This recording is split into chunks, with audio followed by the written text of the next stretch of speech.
3 orang lagi. 3 orang lagi. Aku sambil share screen aja ya.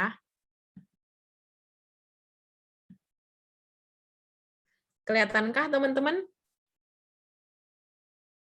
Kelihatan, Kak. Oke, kelihatan ya. Nah, sekarang coba kita ngecek dulu ya. Kita langsung ngeliat aja jawabannya. Kita lihat nih. Ternyata masih banyak yang kebagi-bagi nih. Aku tapi di sini nggak apa-apa. Aku mau ngedengerin aja penjelasan dari teman-teman. Mungkin nanti ada yang mau ngasih penjelasan, ada juga yang enggak gitu. Nah, coba yang pertama ini kita lihat. Green technology is good for our sustainable living. Ada 41,7% yang bilang ini justification, ada 58,3% yang bilang ini likelihood. Oke, adakah yang mau memberikan alasan buat teman-teman yang ngejawab ini itu likelihood atau ini itu justification? Silahkan, boleh siapa aja, boleh silahkan.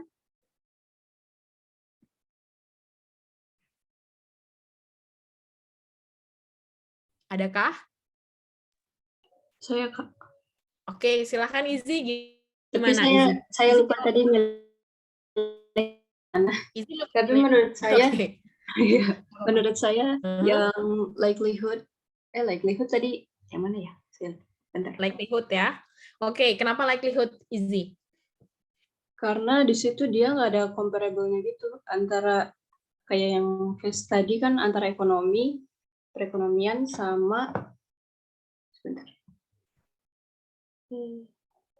Perekonomian sama environment kan. Kalau ini a green technology is good for our sustainable living, berarti masuknya ke cause effect kalau bagi saya.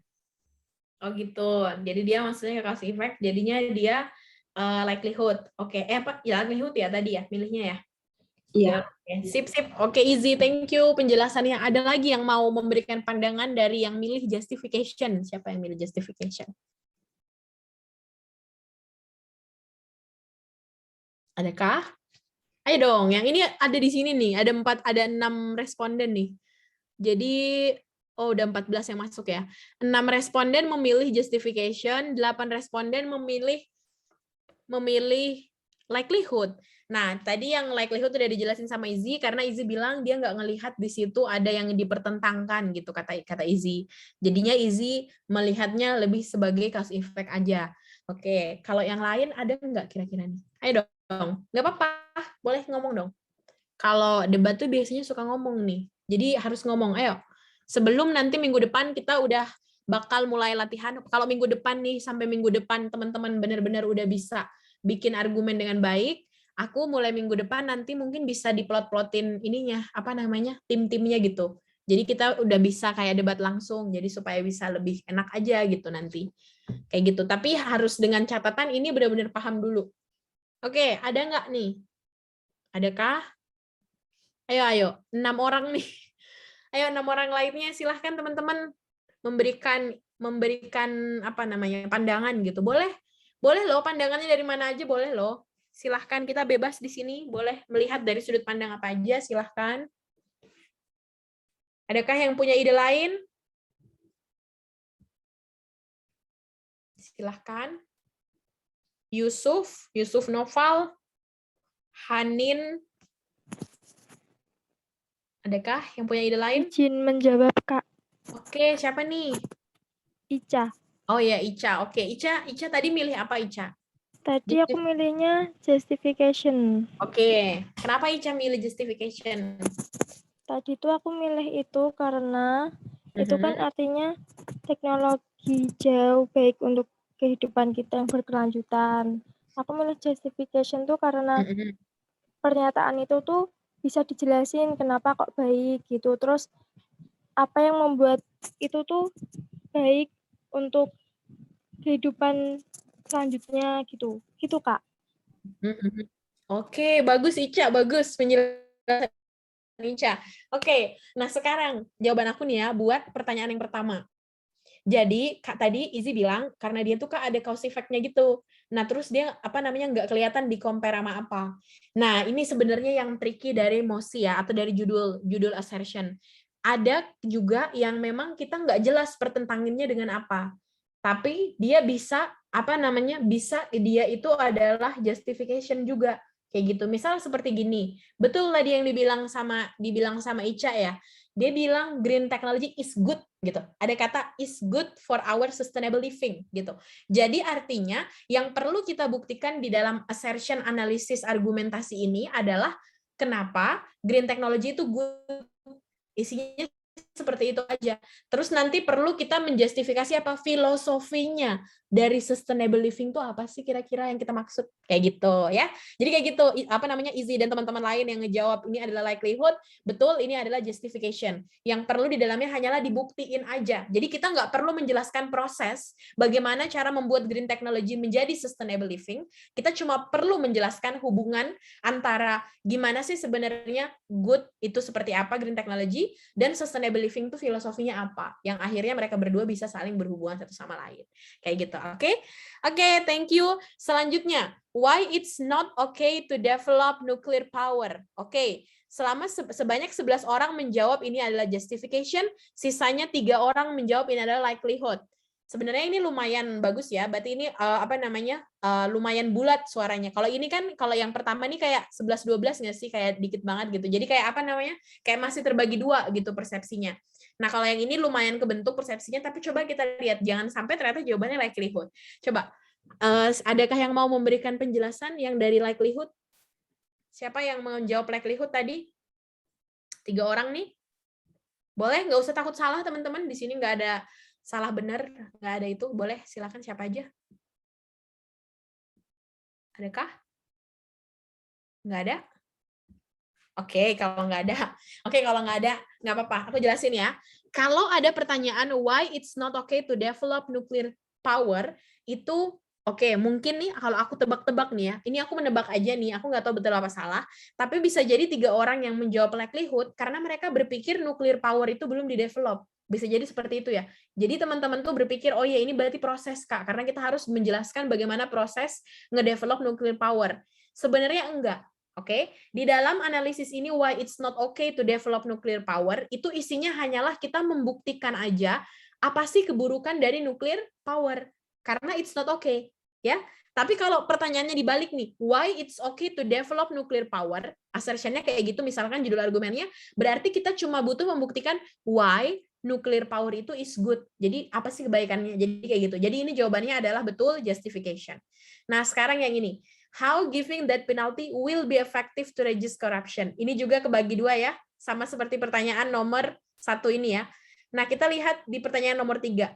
Ada yang ngejawab ini likelihood, itu sejumlah 6 orang, dan 8 orang lainnya ngejawab ini justification. Oke. Nah, ingat tadi aku udah bilang, kalau ada models di dalamnya, bisa dibilang itu salah satu terms, ada models kayak gini, it will, terus increase, decrease, biasanya kayak gitu, itu dia adalah salah satu pertanda, dia adalah likelihood. Karena harus dijelaskan prosesnya. Gimana proses antara ini, si penyebabnya kan death penalty, giving death penalty.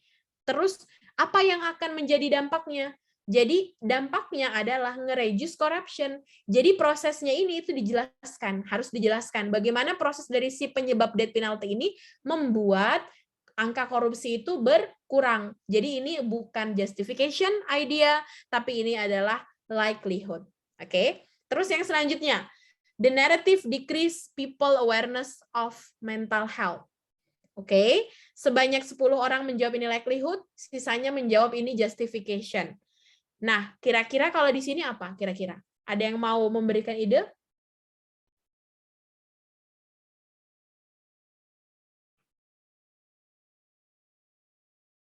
Adakah? Nggak ada? Oke. Nah, ini tadi aku udah bilang ya, salah satu contohnya adalah kata increase, decrease, jadi meningkatkan, mengurangi gitu ya. Terus habis itu akan, kayak gitu-gitu, menambah boleh, kayak adding apa gitu-gitu boleh. Nah, jadi di sini itu adalah likelihood. Yang perlu dijelasin adalah gimana likelihood-nya bahwa naratif ini itu akan mengurangi kesadaran terkait masalah isu kesehatan mental. Di sini kan sebenarnya kan nggak tahu ya ini emosi apa gitu. Aku nggak tahu nih Kak, ini emosi apa. Emang nggak ada di sini. Jadi aku sengaja nggak beriin emosi. Jadi supaya kalian benar-benar pure menganalisis aja dari segi assertion-nya. Kayak gitu. Jadi betul untuk yang menjawab justification masih kurang tepat. Ini harusnya adalah likelihood ya. Jadi kita ngejelasin prosesnya. Bagaimana narasi ini itu bisa mengurangi kesadaran orang terkait masalah mental health atau kesehatan mental. Yang terakhir, it's effective to end the bad stigma of depression and anxiety. Ayo, ini kira-kira apa? Likelihood atau justification?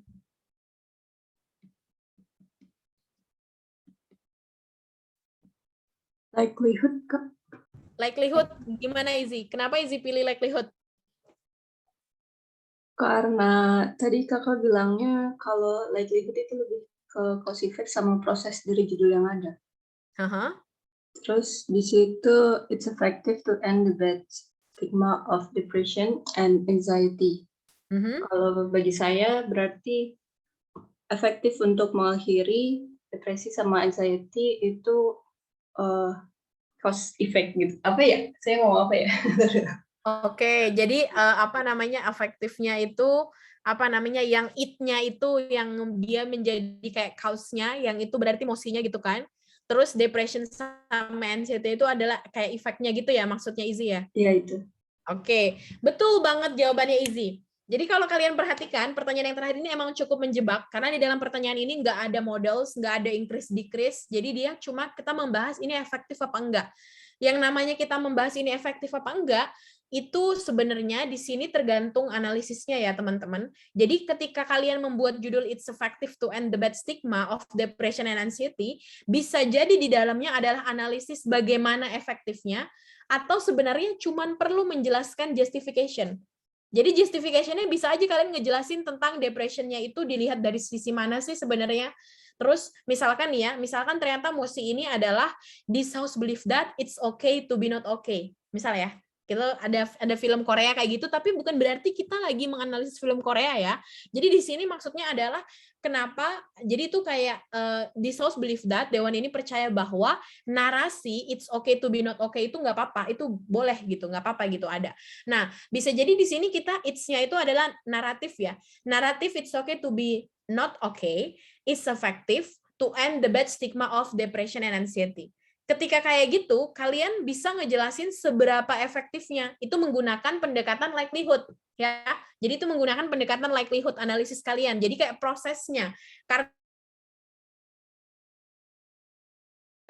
kita udah mengkampanyekan, apalagi sampai ada filmnya DKK, itu kan ada salah satu cara untuk mengkampanyekan tren it's okay to be not okay. Jadi kayak not everyone in the world itu living in their comfort zone gitu. Nggak semua orang, bahkan orang yang udah stay in their comfort zone, not everyone is okay. Nggak semua orang dalam keadaan baik-baik aja, iya kan? Kayak gitu kan yang sebenarnya pengen dikampanyekan. Nah, terus pertanyaannya, gimana sih efektifnya dia buat nge-end bad stigma? Bisa kalian jelasin? The process of how people watching the drama, the process how people listening to the music, kan sekarang banyak banget tuh it's okay to not be okay, ada tuh kalau aku nggak salah ya, musik lagunya siapa tuh aku nggak tahu tuh, ada tuh di Spotify ya. Nah itu adalah salah satu cara gitu, dan kalian bisa ngejelasin prosesnya seperti apa untuk mengakhiri stigma yang buruk terkait masalah depresi sama anxiety gitu. Tapi di sini ketika misalkan kalian melihat perspektifnya bukan dari itu, tapi kayak kalian pengen aja menjelaskan seberapa buruk sih stigma yang ada di masyarakat terkait depresi sama anxiety gitu. Sama anxiety misalkan. Setelah kalian bisa ngebuktikan seberapa buruk stigma itu dan bagaimana si narasi ini itu muncul, maka itu approach-nya adalah justification. Jadi untuk kasus yang kata kuncinya adalah efektif kayak gini atau signifikan kayak gitu. Kalau signifikan biasanya dia pastinya likelihood, tapi kalau efektif dia biasanya gabungan dari keduanya, teman-teman. Jadi dia bisa berarti likelihood, bisa berarti justification. Jadi bisa digabung, bahkan penjelasannya bisa digabung. Tapi jujur, penjelasan yang bagian nomor terakhir ini atau pertanyaan terakhir, ini adalah tipe-tipe argumen yang dia itu advance. Jadi dia argumennya analisisnya lebih dalam. Jadi yang lebih aku bisa bilang dia ada di level yang di atasnya intermediate. Jadi kayak memang lebih banyak yang perlu dijelasin. Kayak gitu, oke? Sampai sini apakah ada yang ingin ditanyakan? Apa udah jelas ya? kalau aku ngelihat dari keseluruhan yang teman-teman jelasin, aku rasa mungkin alhamdulillahnya mayoritas udah ngerti ya. Jadi dari 14 responden yang udah isi, mayoritas udah ngerti tentang masalah ini likelihood atau ini adalah justification. So it's good. Sekarang ayo kita go to the next level ya. Next level adalah let's try to make your own argument ya. Jadi sekarang kita buat argumentasi kalian sendiri dan nanti kita akan cek.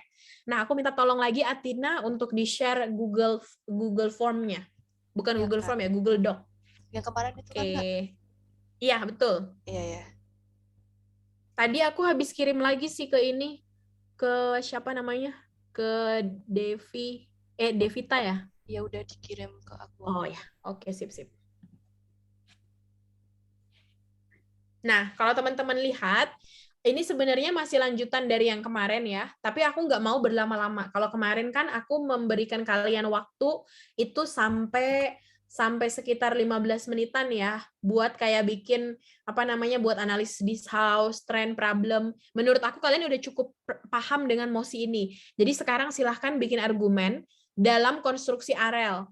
Nah, kalian silahkan cari lagi nama kalian yang ada di Google Form itu. Kalau misalkan ada yang di bawahnya belum ada ininya, belum ada kolom tambahan, silahkan ditambahin sendiri ya. Semuanya pada bisa kan kira-kira? Atau kalau misalkan ada yang kesulitan, nanti boleh langsung PC aku. Misalkan langsung bilang, Kak, aku tabel nomor 20 nih, ternyata belum ada kolom buat analisis argumennya. Aku minta tolong ditambahin dong, Kak, tabelnya. Boleh, nanti aku bantuin. Kayak gitu ya. Oke, aku cuma kasih waktu nggak lama-lama. Aku cuma kasih waktu 10 menit. Silahkan 10 menit dimulai dari sekarang. Semuanya akan berhenti di jam 17.16 untuk kita cek masing-masing analisis argumen AREL-nya. Ya, jangan nyontek temennya, jangan lihat temennya. Pokoknya gunakan aja ide kalian sendiri. Oke, gunakan ide kalian sendiri. Pakailah tips yang tadi udah aku jelasin tentang cara kalian mengkombinasikan this house sama aktor atau aktor sama sektor. Itu kayak gimana kombinasinya untuk ngebuat satu argumen. Ya, satu argumen aja. Ingat harus assertion-nya harus jelas judulnya. Oke? Oke, dimulai dari sekarang sampai 17.16. Silahkan teman-teman diakses Google-nya. Google Doc-nya ya. Good luck.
1 menit lagi, teman-teman.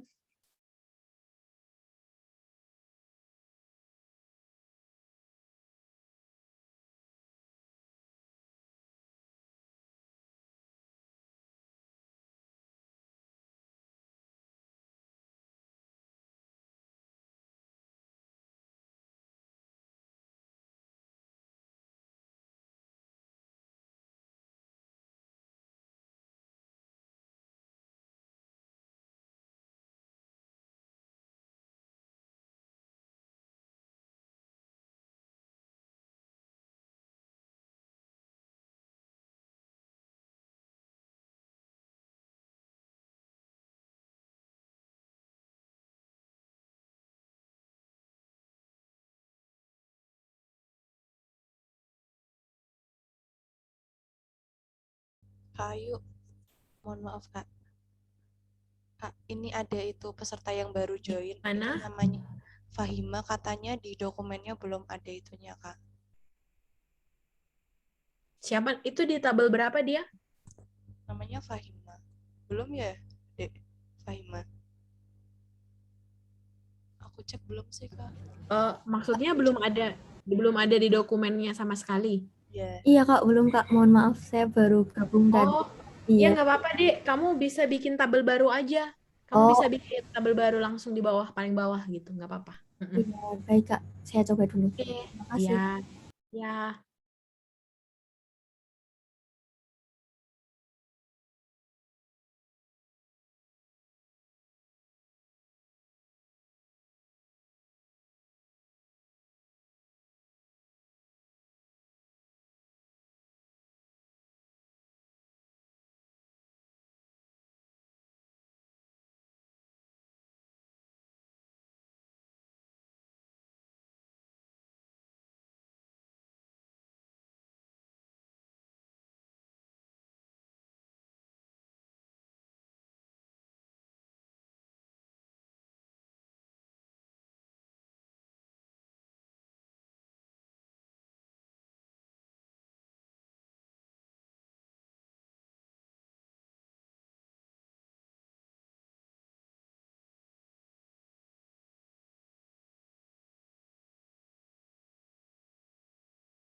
Sambil kita nunggu teman-teman yang lain pada pada ngetik-ngetik, nggak apa-apa kita sambil share ini ya, share screen ya, sambil kita bahas sama-sama, sambil kita lihat-lihat.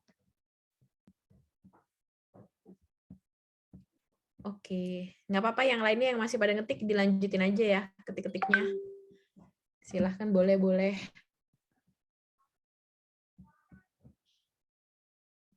Kita mulai dari mana nih? Oke. Yang pertama ya, tabel yang pertama. Jadi kita ini kan lagi belajar tentang cara nulis argumen. Terus argumen yang pertama nih kita lihat dari teman kita Felix ya, dari Felix. Dia nulis tentang assertion-nya itu why offline school are better than online school. Terus dia ngejelasin reasoning-nya, the offline learning more effective because there is active participation during learning on class, then because the problem like device network and study environment. Evidence-nya, some student learning style is audio or audio visual or kinesthetic, so the online school only provide audio and visual. The learning at online is passive, offline school are more active. Terus link back-nya, that was the reason offline school are better than online school, and our disagree about the motion of online school are better than offline. Nah, sekarang coba kita lihat argumennya Felix ya. Coba teman-teman semua bisa ngeliat ya, bisa ngelihat ini Google sharing dari Google Doc-nya ya, bisa ya? Oh ya. Suara aku kedengeran jelas nggak ya? Kedengaran. Oh ya, oke. Nah, ini aku gedein lagi ya. Coba kita lihat sama-sama di sini. Coba teman-teman lihat apa yang dilakuin sama Felix. Kalau kita ngelihat, yang pertama, kita ngelihat dulu dari assertion-nya Felix. Felix bilang, why offline school are better than online school. Menurut teman-teman, apakah ini adalah salah satu contoh judul yang udah tepat, atau sebenarnya masih bisa kita buat lebih spesifik lagi? Adakah yang mau berpendapat? Mosinya adalah this house believe that online class is better than offline class. Argumen satunya, why offline school are better than online school? Kayaknya perlu ditambahin, Kak. Ditambahin gimana, Felix? For practical learning gitu. Oke. Langsung praktek gitu. Kalau kayak gitu, berarti sebenarnya kalau kita perhatiin ya, Felix, ini argumennya Felix nih kalau kita perhatiin, di reasoningnya Felix tuh yang pengen Felix buktiin adalah tentang mana yang bisa lebih bagus ininya kan, lebih bagus metodenya, dan akhirnya bisa ngebuat siswa lebih paham, ya kan? Kayak gitu kan? Idenya Felix kan? Nah, berarti di sini bisa banyak judulnya nih, karena di sini juga ada ngomongin tentang masalah audiovisual, kinestetik, bisa aja bilang kayak gini, why offline school provide better teaching methods than online, misal kayak gitu. Atau why offline school can enhance students understanding, bisa kayak gitu. Ya. Oke, inget nggak tadi aku bilang apa? Ya. Kan tadi kan ini kan udah dijelasin di atas nih, ada student, terus bisa juga ada education. Jadi langsung aja ke level itu tadi. Jadi nggak ngomongin school-nya doang di sini, tapi langsung aja ngomongin apa sih yang terjadi di dalam offline school-nya ini sama online school-nya, kayak gitu. Bisa nggak kira-kira? Berarti langsung mengkombinasikan antara student dan education. Bisa kayak gitu. Kayak gitu ya, Felix ya, dari segi judul nih tadi. Itu dari segi judul. Oke, jadi ini bisa dibuat lebih spesifik lagi ya. Felix silahkan boleh nanti bisa direvisi nih ya. Lebih spesifik. Iya, Kak. Oke. Nah, terus kalau kita ngelihat reasoningnya, the offline learning more effective because there is active participation during learning on class. Because the problem like device network and study environment. Nah, ingat, sekarang aku mau tanya Felix. Pertanyaan why offline school are better than online school itu justification atau itu likelihood? Justification atau likelihood? Felix, suara. Saya jawabnya kayak kombinasi gitu, Kak. Kayak buat saya gitu. Kombinasi gitu ya. Tapi kalaupun kombinasi berarti kan di dalamnya harus ada justification sama likelihood berarti ya. Nah, kalau kayak gitu, Ya, berarti sadar nggak Felix apa yang kurang di dalam penjelasan ini? Di dalam penjelasan reasoningnya? masih kurang banyak gitu, Kak. Masih kurang yang namanya ini comparison. Bentar. Nah, iya, Kak. Kurang ya comparisonnya. Banding-bandingkan. Comparisonnya mana? Jadi comparisonnya itu harus langsung dibandingkan dengan apa? Dengan online-nya, dengan offline-nya. Misal. Kayak gitu. Oke? Di sini kan bilang offline learning more effective because there is active participation. Bahkan sebenarnya coba Felix lihat penjelasan ini, itu adalah judul argumen. Kan ngejelasin tentang why offline learning is more effective. Tapi efektif buat apa? Kalau kita ngomongin efektif, berarti di sini bisa mungkin dikasih judul, misal, why offline learning is more effective to create apa? To create good educational environment. Gitu bisa ya Felix. Jadi Felix langsung menjelaskan tentang offline learning itu kayak gimana. Nah, nanti di dalamnya dia ada penjelasan tuh offline learning provide us better way in terms of active participation kayak gitu.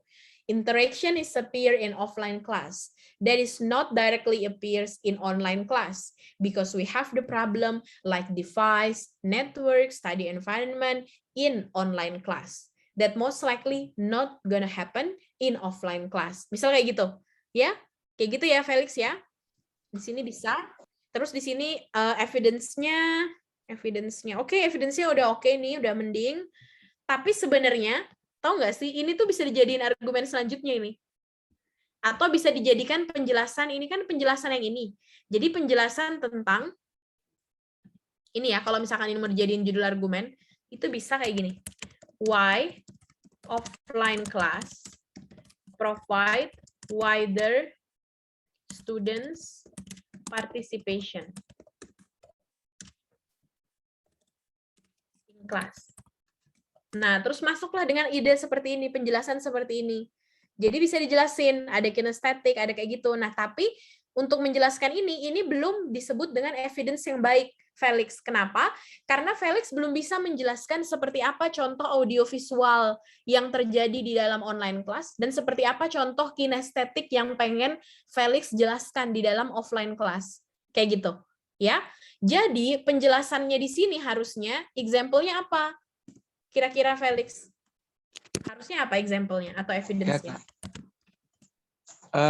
Example-nya pas praktik misalnya pelajaran kimia gitu. Oke, bisa. Nah, bisa berarti bisa Felix masukin di sini misalkan kayak eksak mengenai masalah science practice yang kita needs laboratory, berarti gitu kan. Misalkan kayak lab, kayak gitu-gitu kan. Terus misalkan kayak yang lain-lain. Nah, kayak gitu itu adalah evidence-nya, itu adalah example.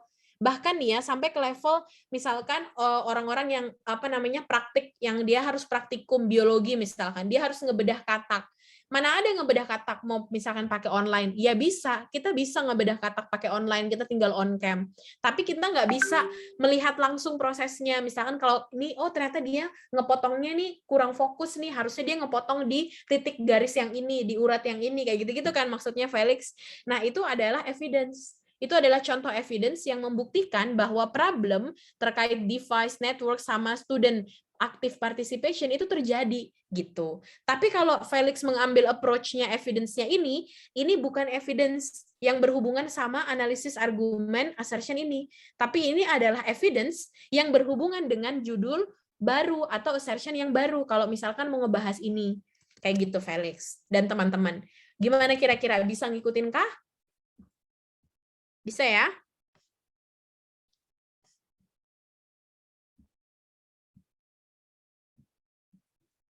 Bisa kah teman-teman? Suaraku masih kedengeran nggak? Bisa ya? Kak. Oke, sip. Nah, sekarang kita lihat punyanya Atina. Oh, Atina nggak ngisi. Atina nggak ngisi ya? Itu Kak, dokumen saya itu ada error gimana Kak? Tadi udah ngetik terus kayak hilang sendiri gitu.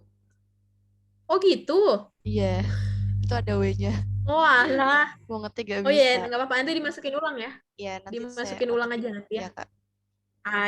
Ayu nggak ada. Zahra juga nggak ada ya hari ini? Terus Satria nggak ada.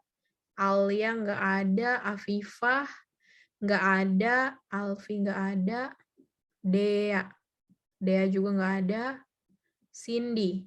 Oke, Cindy ada nih, Cindy mengambil judul assertion-nya The Impact of the COVID Pandemic in Terms of Education. Oke, dia ngomongin impact ya. Terus reasoning-nya, make learning less effective because sometimes there is a miscommunication between teachers and students. Terus evidence, as a real example at this time, the first obstacle is regarding quota and signal. It makes students become hamper in the learning process. Oke, coba siapa ini? Oh, ini Ica ya. Ini Ica. Oh ya, Ica. Nah, Ica di sini dia mengangkat isu tentang dia mencoba mengkombinasikan mengenai masalah COVID pandemi sama education di sini. Kayak gitu. Nah, tapi Ica coba aku mau tanya. Ica, di sini yang pengen Ica jelasin itu yang terkena dampaknya teacher sama students ya? Ada Kak Ica? Iya, Kak, betul. Oh ya, oke. Nah, ini tadi di dalam penjelasan yang tadi di awal, assertion yang baik itu kan dia jelas gitu. Kalau the impact of COVID pandemic in terms of education itu kan masih general banget ya, Ica ya. Nah, jadi Ica di sini bisa membuatnya bisa lebih, justru malah judulnya yang mana coba? Judulnya adalah ini. Bisa diambil dari kata ini. Berarti harusnya ini kan Ica mau membahas mengenai efektivitas ya. Kalau efektivitas pembelajaran online itu tidak efektif dan itu mengganggu students sama mengganggu teacher. Gitu kan yang Ica pengen buktiin. Jadi Ica judul argumennya bisa langsung dibuat how, misal how online class is less effective for students and teacher. Kayak gini ya, Ica. Jadi ini adalah judul argumennya Ica, yang harusnya kalau misalkan memang idenya seperti ini. Nah, nanti di dalam proses reasoningnya, ini kan likelihood ya, berarti, karena kita ngejelasin proses. Gimana ngebuktiin dia ini kurang efektif gitu.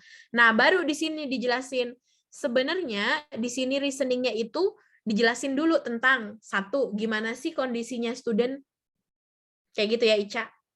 Kira-kira gimana? Nanti bisa Ica ngejelasin, misalkan, we see the students, kan tadi aku udah bilang ya di awal, ketika mosinya itu adalah kita ngebahas tentang efektif apa enggak, itu kita berarti, argumennya bisa berarti justification, bisa berarti likelihood.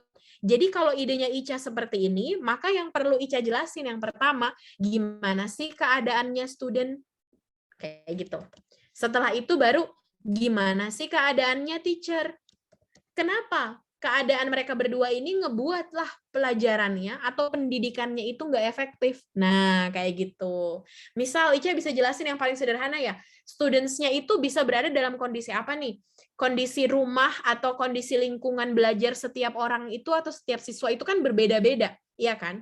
Itulah kenapa kita dibangunkan sekolah. Kenapa? Because the purpose of making school atau direct school adalah to create equal environment to study, untuk menciptakan lingkungan yang sama untuk semuanya buat belajar.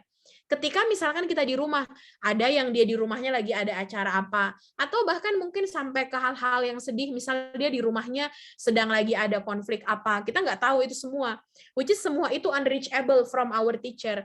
Hal yang sama juga terjadi kepada teacher kita, belum lagi permasalahan internet, permasalahan kuota, kayak gitu misalkan Ica ya. Ica bisa jelasin seperti itu. Itulah kenapa Ica mengatakan itu less effective. Terus example-nya, nah, kalau Ica mau, ini example-nya udah betul ini. Udah betul example-nya yang di bawah Ica. Jadi mengenai masalah signal. Tapi di sini ini sebenarnya bisa Ica masukin ke dalam reasoning. Jadi di dalam reasoning ini. Nah, di dalam reasoning ini kan ada miscommunication sama masalah ini signal. Nanti example-nya apa? Bisa aja dikasih contoh kayak gini.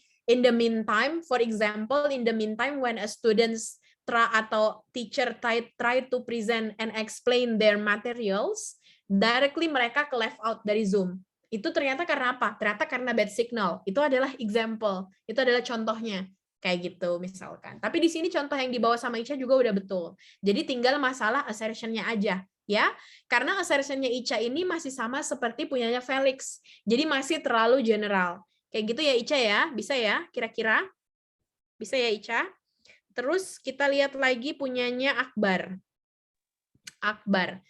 Akbar bilang di session-nya why online class is better in the middle of pandemic. Terus reasoning-nya, because we are in the middle of pandemic and gathering will make the pandemic much worse. So to continue the study of students in the middle of pandemic, we need to do online class which also help to reduce the spread of pandemic. Example-nya atau evidence-nya, from what we could see, the restriction is slowly lifted with the last case of COVID-19. So, from evidence, we need to use online class to end the pandemic. Oke, kalau kita lihat argumennya si Akbar ini, Akbar mencoba menjelaskan tentang gimana sih sebenarnya online class ini itu bisa membantu kita menyelesaikan permasalahan pandemi. Gitu ya Akbar ya? Akbar pengen jelasin gitu ya. Nah, terus yang dijelasin Akbar di sini ini adalah sebenarnya betul, tapi gini yang harus kita hati-hati ya di kasusnya Akbar ini, yang dijelasin Akbar ini bisa jadi itu udah dijelasin di problem. Oke? Bisa jadi Akbar udah menjelaskan itu di problem. Kalau kita ngelihat di sini udah ada di problem ya. Berarti yang perlu Akbar pikirkan nih di sini adalah gimana caranya supaya analisis argumen ini itu nggak sama seperti problem. Misalkan, Akbar cobalah berpikir tentang kira-kira student-nya itu bakal kayak gimana sih ketika misalkan kita misalkan dari segi school-nya itu bakal lebih apa sih sebenarnya, atau bahkan dari segi education sama psychological-nya bakal lebih apa, kayak gitu ya. Aku kasih contoh ya Akbar. Akbar nih kalau misalkan argumennya kayak gini, ini udah betul, tapi ini dia masih ada di level ini. Bisa jadi ini problem ya. Bisa jadi ini baru kontekstualisasi mosi yang pengen Akbar jelasin. Jadi Akbar silahkan fokus ngehubungkan antara ini, misalkan student, kira-kira apa hubungannya sama education. Itu bisa jadi seperti analisis argumennya si Ica tadi, atau analisis argumennya si Felix tadi. Kayak gitu ya Akbar. Nah terus nanti Akbar bisa silahkan mengambil dari sudut pandang lain. Misalkan contoh dari government. Misal dari government apa kira-kira Akbar? Coba deh Akbar liatin ya, perhatikan dari analisis argumennya Felix sama Ica. Jadi Felix sama Ica tuh sama-sama ngebahas tentang masalah dampak dari online class sama education sama siswa gitu kan, sama proses belajar mengajar. Tapi sadar nggak ada satupun dari mereka yang mencoba menjelaskan sebenarnya apa sih solusi yang bisa ditawarkan untuk menyelesaikan permasalahan sinyal, kuota, DKK gitu. Jadi Akbar bisa di sini menjelaskan, misalkan why online class is better to enhance our our technological networking, misalkan kayak gitu. Jadi dia malah bisa meningkatkan teknologi kita atau jaringan kita, sinyal kita yang ada di berbagai daerah. Kenapa? Nah, nanti dikasih penjelasan di situ gimana sih caranya. Nah, kayak gitu ya Akbar. Jadi Akbar bisa mengambil di level itu. Gimana dia akan why online class will enhance our technology atau network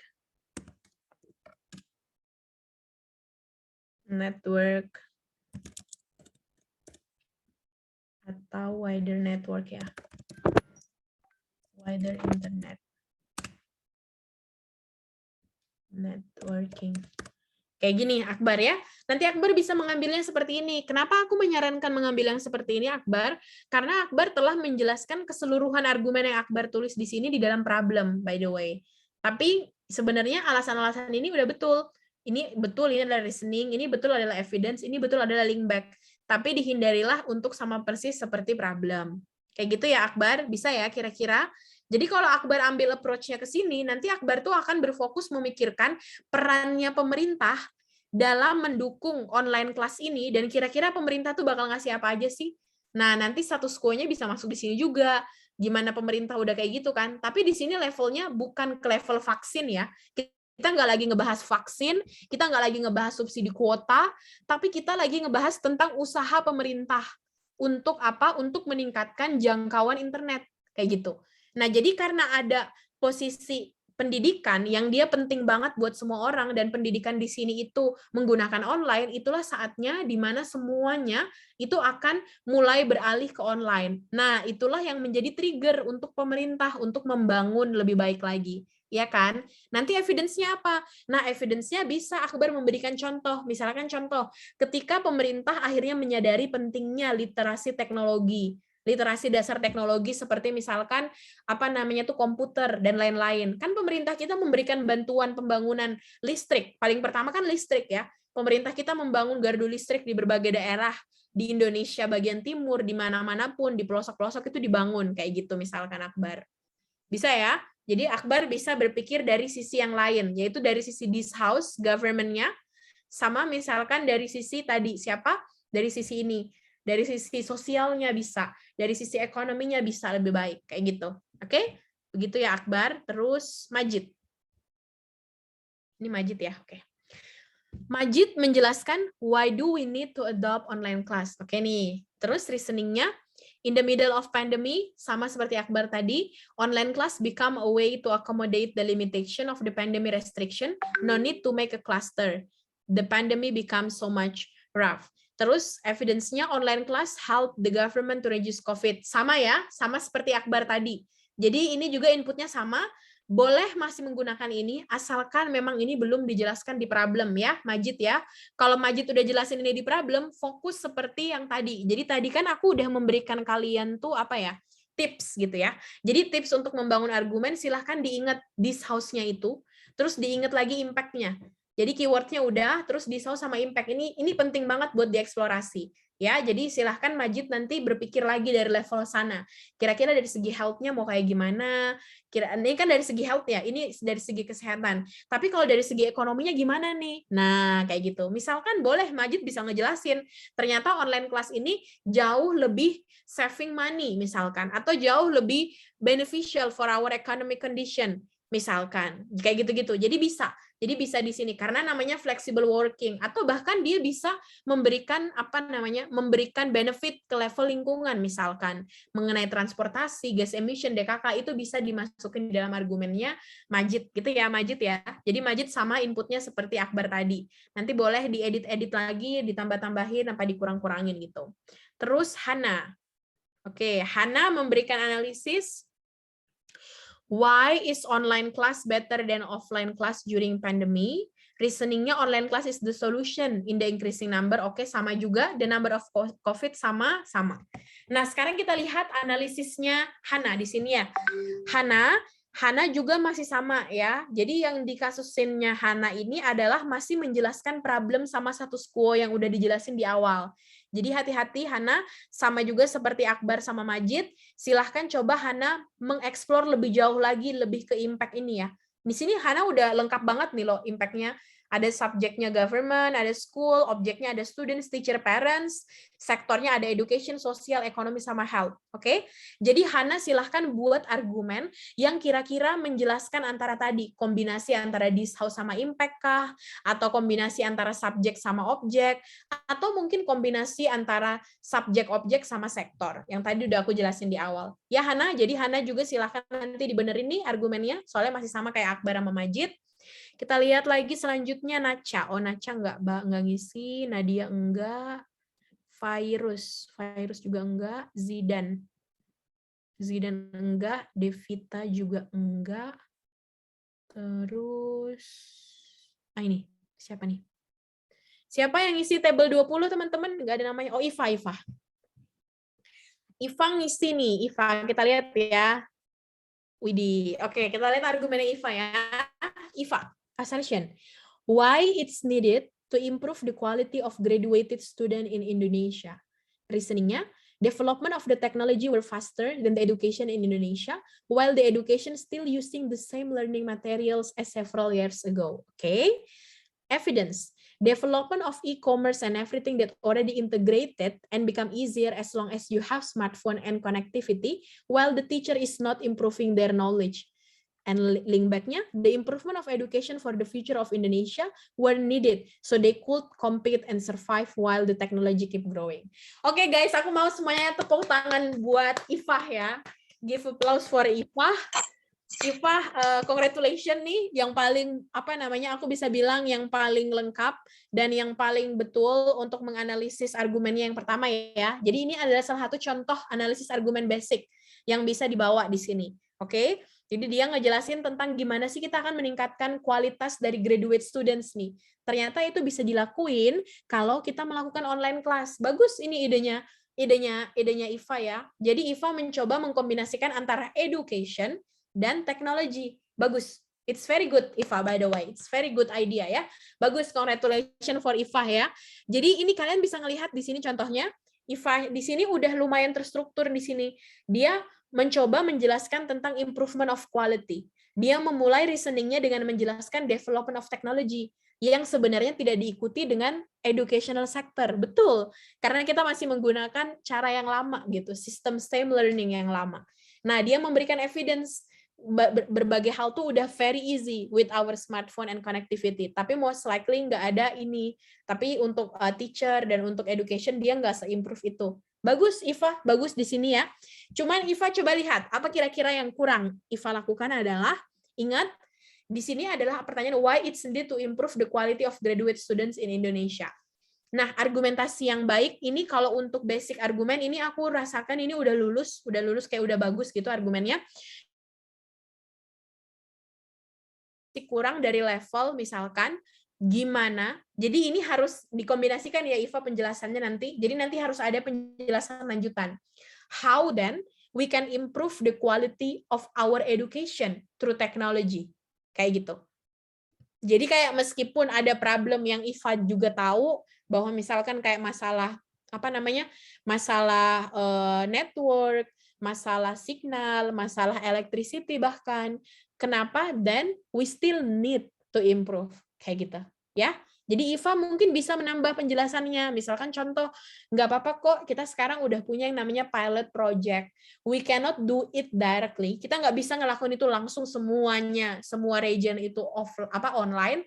Tapi at least we can start from big city. Yang mereka akan menjadi contohnya, role modelnya. Yang nantinya ketika kita build the environment, the same technology in the corner of Indonesia, justru di situ juga akan lebih baik kayak gitu. Tapi kalau misalkan Iva setuju bahwa analisisnya di sini membahas tentang masalah luar negeri atau kayak di isu-isu yang dia tidak relate sama Indonesia, itu juga boleh. Tapi kalau kita lihat dari analisis status quo sama tren sama problem yang Iva bawa, ini di sini masih fokus ke Indonesia ya. Jadi Iva di sini jangan lupakan di bagian reasoning, coba dijelaskan lagi tentang apa aja sih sebenarnya boundaries atau kayak challenge yang bakal dihadapin ketika kita want to improve the quality, and why then how we deal with the challenging condition gitu. Gimana caranya kita menghadapi tantangan-tantangan itu. Jadi kayak gitu ya Iva ya. Jadi bagus Iva, ini udah bagus. Silahkan Iva tambahkan analisisnya aja di bagian reasoning. Oke? Sekarang kita lihat Adele. Adele nggak ngisi, Yulio nggak ngisi, Rizka nggak ngisi juga. Lulu enggak, Dela enggak isi ya. Fahima, oke Fahima. Ini tadi Fahima yang belum ini ya, yang belum Telat, Kak. Oh ya, nggak apa-apa Fahima, nggak apa-apa. Pokoknya diikutin aja nanti. Pasung banget Kak, mohon maaf sama matkul mesti setiap sore gitu. Oh alah gitu ya. Iya. Nggak apa-apa. Nanti kalau misalkan ada yang mau ditanyain, tanyain aja ya. Kita Siap, lihat Kak. argumennya Fahima di sini ya. Assertion-nya, students feel more uncomfortable when online class implemented by the teachers in their school. Terus reasoning-nya, this is because in online class students had trouble in poor connection, unsupported devices, unsupported areas in internet connection and physical connection with friends and teacher, so they get more bad experiences such as bad scores, bad grades, and also they are not getting much exploration. Online class has bad impact to students who don't understand about what teacher taught to them. Oke, jadi kayak mengenai masalah penerimaan dan pemahaman mereka ya, dan juga masalah kayak technicalities, kayak masalah internet connection, bla bla bla.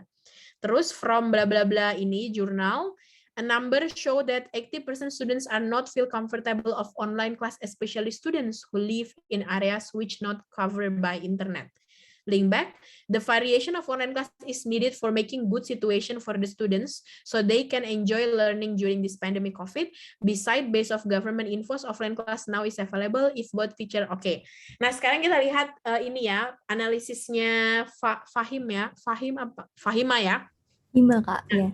Ima, analisisnya Hima di sini tuh kita lihat dari segi judul yang Hima itu ambil. Oke, ini bisa. Jadi tentang mengenai perspektifnya students ya, yang feel more uncomfort. Jadi mereka uncomfort sama condition-nya. Tapi kalau kita perhatiin, kata comfort atau kata uncomfort itu masih general banget ya, Hima ya. Jadi kayak menurutnya Hima itu comfort, menurutnya aku belum tentu comfort, menurutnya yang lain belum tentu comfort. Nah, maka dari itu coba kita sekarang mencari lebih narrow lagi, kayak lebih sempit gitu loh, Hima. Nah, untuk lebih sempit lagi kita gali, coba kita lihat di bagian analisisnya ya. Di bagian analisisnya Hima ini sebenarnya kan isinya adalah mengenai trouble in internet connection, gitu kan. Terus habis itu mengenai masalah mereka itu nggak bisa explore, nggak bisa nge-grow lagi. Berarti harusnya terus masalah example-nya ngomongin tentang masalah ketidaknyamanan mereka ya. Oke. Nah, di sini Hima itu bisa menggunakan judul yang seperti ini, tapi pastikan kalau itu nggak dijelasin di problem. Sama seperti kasusnya Akbar sama siapa tadi itu? Akbar sama Ica ya tadi atas tuh. Nah, problemnya Hima di sini tuh udah ngejelasin students are not enjoying the online class so they are keep getting bad scores. Oke? Ini udah ada di problemnya Hima by the way. Dan problem ini kan nanti kalau kemarin itu di materi yang kemarin, di problem sama tren ini nanti itu bakal dijelasin kayak gimana sih students-nya itu kondisinya, kenapa mereka itu juga getting bad score kayak gitu. Jadi itu udah most likely jadi satu argumen tuh si problemnya itu. Jadi kayak problem status quo sama tren ini udah menjadi depiction dari Mosi yang itu udah dijelasin di awal. Jadi kalau misalkan Hima memasukkan analisis ini menjadi argumen satu, ini menjadi analisis yang berulang, yang itu nggak disarankan di dalam debat. Kayak gitu ya Hima. Jadi Hima silahkan Hima mencoba menggali lagi dari impact. Jadi sama seperti tadi ya, coba digali lagi dari impact-nya.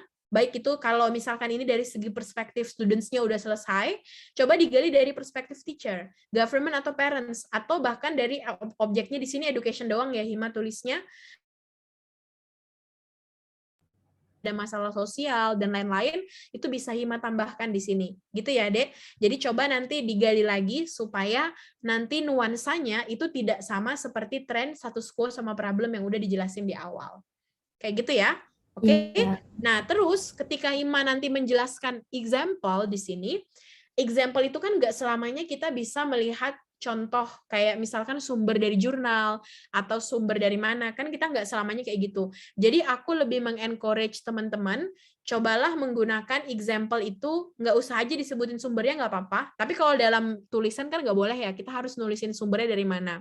Nah, tapi kalau kayak gini, silahkan aja bisa dinalar menggunakan logika, atau misalkan bisa juga bilang aja kayak gini, from a research, bisa aja kayak gitu ya. Misal kayak from a research stated that number of students who are not comfortable with online class, they are there are 80%. Misal kayak gitu. Ya, jadi kayak Hima bisa kayak gitu, nggak apa-apa. Tapi ini nggak apa-apa, misalkan mau seperti ini. Biasanya seperti ini itu akan kita munculkan kalau motionnya itu adalah prepared motion, yang dimana teman-teman itu bisa mendownload materinya, terus kayak bisa dulu di-save dulu, terus nanti bisa dibawa ketika lagi pidato, kayak gitu. Ya, kayak gitu ya, Fahima ya. Tapi udah bagus nih, udah lumayan, cuman emang masih merupakan depiction dari problem. Kayak gitu. Oke, nggak ada lagi. Setelah itu, sebelum aku tutup, ada yang mau ditanyain nggak, teman-teman?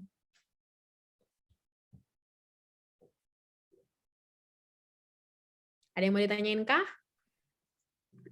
Berarti Kak, sampai pertemuan keberapa kita ada debat gitu Kakak langsung praktek gitu? Kalau kalian udah, jadi harusnya nih kalau misalkan hari ini kan kita benar-benar baru perkenalan banget mengenai argumen ya.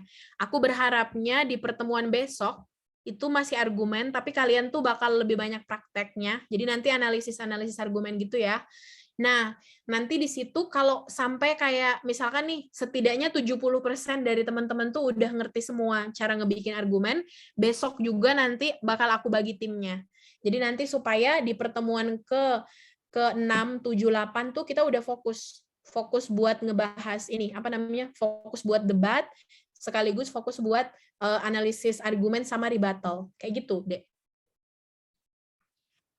Jadi semuanya bergantung kepada teman-teman ya. Jadi kalau teman-teman nanti udah bisa, ingat tipsnya jangan sampai lupa. Tipsnya seperti tadi tuh, kalian ngelihat this house-nya, kalian juga ngelihat impact-nya, setelah itu baru bikin analisisnya ya. Jadi jangan sampai bikin analisis yang berulang yang udah dibuat di problem kayak gitu. Oke? Adakah yang mau ditanyain lagi? Saya Kak mau tanya. Oh iya, silahkan. Gimana, Dek? Mohon maaf ya Kak, ini kan sebenarnya saya suka ini mau ikut kelas debat, cuma setiap sore itu masih bentrok terus sama matkul. Ini saya mau minta tolong jelasin sedikit Kak tentang tren, status quo, sama problem itu. Kemarin saya belum nyimak. Mungkin boleh jelasin sedikit gitu ringkasannya. Oh, tren status quo sama problem ya. Tapi Fahima udah dapet salinan ininya nggak? Salinan PPT-nya yang udah aku kirim di ini. Melalui Ayu kalau nggak salah. Udah dapet belum, Dek?